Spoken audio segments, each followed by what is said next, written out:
श्री स्वामी समर्थ. जय जय स्वामी समर्थ. आजचा आपला विषय थोडा वेगळा आहे स्वामी भक्तांनो. प्रत्येक व्यक्तीला हा प्रश्न पडतो, मृत्यूनंतर आत्मा काय करतो, आपल्या घरी तो परत येतो का? हा प्रश्न जेवढा विचारायला किंवा विचार करण्यासाठी सोपा आहे, तितकाच तो गूढ आणि खोल अर्थाने भरलेला आहे.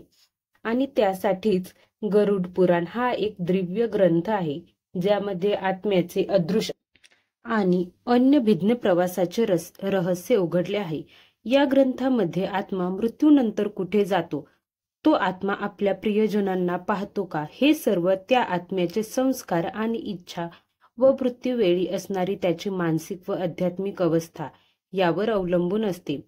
आज मी तुम्हाला सांगणार आहे, आत्म्यासोबत कोणत्या कोणत्या अलौकिक घटना घडतात आणि शरीर मृत्यूला कशा प्रकारे स्वीकारते आणि त्याचबरोबर कोणते छोटे छोटे संकेत दिसायला लागतात. स्वामी भक्तांनो, आत्मा हा शरीरातून कधी बाहेर पडतो आणि जेव्हा बाहेर पडतो त्यावेळी आत्म्याला देखील कळत नाही की तो शरीरापासून वेगळा झालेला आहे.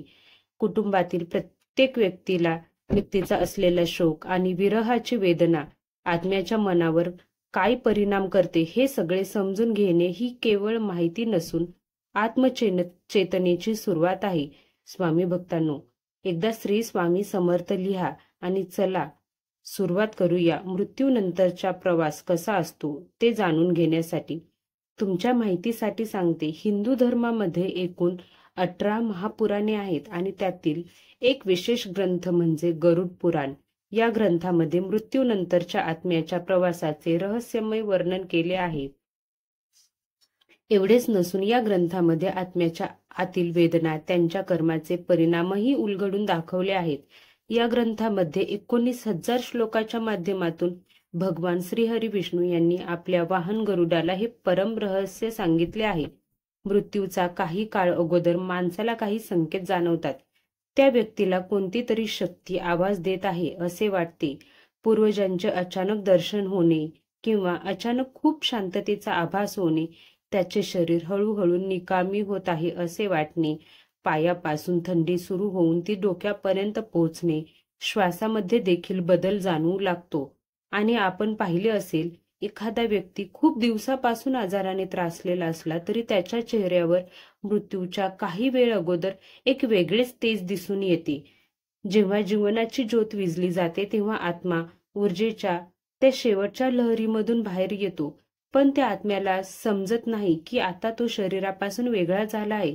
त्याने चांगले कर्म केलेले असतात, त्याचे आत्मा काहीही त्रास न देता शरीर सोडते. आणि ज्याने चांगले कर्म केले नसतात, पाप जास्त असतात ज्याचे, त्याच्यासाठी हा क्षण खूप दुःखदायक आणि त्रासदायक असतो. आत्मा बाहेर पडल्यावर तो भ्रमित अवस्थेत असतो की मी जिवंत आहे, पण माझ्याकडे कोणी का बघत नाही. जेव्हा घरात सगळे रडतात त्यावेळेस आत्मा हे सर्व थांबावायला बघतो, सांगतो मी इथेच आहे, पण त्याचा आवाज कोणापर्यंतच पोहोचत नाही. कधी कधी आत्मा आपल्या प्रियजनांच्या स्वप्नात एक संदेश घेऊन आशेने येतो, जेणेकरून तिला शांती मिळावी. मृत्यूच्या काही वेळानंतर आत्मा एक वेगळी हालचाल अनुभवतो. त्याला जाणवते की एक अदृश्य शक्ती त्याच्या आजूबाजूला येत आहे. ती शक्ती म्हणजे यमदेव त्याच्या बाजूला येत आहेत. आत्मा ही पुण्यवान असेल तर दिव्य तेजाने भरलेले देवदूत त्याला सन्मानपूर्वक स्वर्गाकडे घेऊन जातात, आणि जर त्याचे कर्म पापाने भरलेले असेल तर भयंकर असे यमदूत त्याला नरकाकडे घेऊन जातात. हे इथे संपत नसून तिथे गेल्यानंतर आत्म्याला परत एकदा त्याच्या जीवनाचा आरसा दाखवण्यात येतो. पुण्यकर्म हे समाधान आणि प्रकाशाची ज्योत पेटवते, तर पापकर्म भीती आणि पश्चातापाने भरला जातो. गरुड पुराण सांगते, मृत्यूनंतर आत्मा 13 दिवस लोकातच राहतो, पण ती स्थिती सामान्य नसते. पहिले 3 दिवस तो आत्मा भ्रम, मोह आणि अज्ञानाचे दिवस असतात. या 3 दिवसात आत्मा आपल्या मृत्यूला स्वीकारण्यास तयार नसतो. ती तिथेच भरकटत असते, आपल्या प्रियजनांना बोलायचा प्रयत्न करत असते. 4थ्या दिवसापासून 10व्या दिवसापर्यंत आत्म्याला हळूहळू सत्याची जाणीव होऊ लागते. आत्म्याला समजू लागते आता ती तिच्या शरीरापासून पूर्णपणे वेगळी झाली आहे. जर कुटुंबाने धार्मिक विधीनुसार क्रिया केल्या असतील तर आत्म्याला आराम मिळतो, पण ज्यांच्या इच्छा पूर्ण राहिल्या असतात त्या अशांत राहतात. 11व्या ते 13व्या दिवशी आत्म्याच्या निरोपाचा काळ येतो आणि 13वा दिवस झाला की कर्मानुसार स्वर्ग किंवा नरकाकडे त्यांना घेऊन गेले जातील. आता तुम्हाला सांगते आत्मा संकेत कसे देते. जेव्हा आत्मा ही मोहात अडकलेली असते तेव्हा ती अनेक रहस्यमय संकेत देत असते. जसं की स्वप्नात येणे, घरात अचानक अदृश्य सुगंध पसरणे, दिवे अचानक विझणे, अचानक थंड वाऱ्याची झोत जाणवणे, हे सगळे आत्म्याचा मौन हाक असू शकते. गरुड पुराण सांगते, जरी आत्म्याने शरीर सोडले असले तरी त्याचा मोह सुटलेला नसतो. ज्यांच्या इच्छा पूर्ण झालेल्या असतात त्या कर्मानुसार स्वर्ग किंवा नरकात जातात. पण ज्या आत्म्याच्या इच्छा अपूर्ण राहिलेल्या असतात त्या आत्मा भरकटत राहतात. त्या कधी कधी वेगवेगळे संकेत देऊन मदतीची अपेक्षा करतात. गरुड पुराणात सांगितले आहे, आपले पूर्वज पितृलोकात वास करतात आणि जेव्हा त्यांचे वंशज श्रद्धेने श्राद्ध करतात तेव्हा ते प्रसन्न होऊन आशीर्वाद देतात. जेव्हा कुटुंबावर कोणते संकट येणार असेल तर पित्राची आत्मा स्वप्नात येऊन संकेत देते.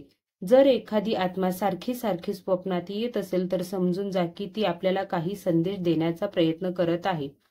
आता मृत्यूनंतर आत्मा कोणाला शोधतो याचे उत्तर गरुड पुराणात ब्रह्मवर्त पुराणमध्ये सापडते. कोणतीही आत्मा मृत्यूनंतर त्या नात्याचा शोध घेते ज्याच्यासोबत सर्वाधिक मोह, प्रेम, अधुरी भावना जोडलेली असते. मग ते आई असो, वडील असो, मुलं, पती, पत्नी, ज्यांच्यासोबत प्रचंड ओढ, ज्यांची काळजी वाटते, आत्मा नेहमी त्यांच्या आजूबाजूला भरकटते. गरुड पुराण काय सांगतं? गरुड पुराणानुसार आत्मा 13 दिवसापर्यंत आपल्या प्रियजनांमध्ये राहते. ती कधी आईकडे, कधी पती पत्नीकडे, तर कधी मुलांजवळ. ज्या ज्या जागी तिच्या आठवणी आहेत तिथे तिथे भरकटते. पण शेवटी ती त्या व्यक्तीकडेच खेचली जाते जिथे तिचे मन सर्वाधिक अडकलेले असते.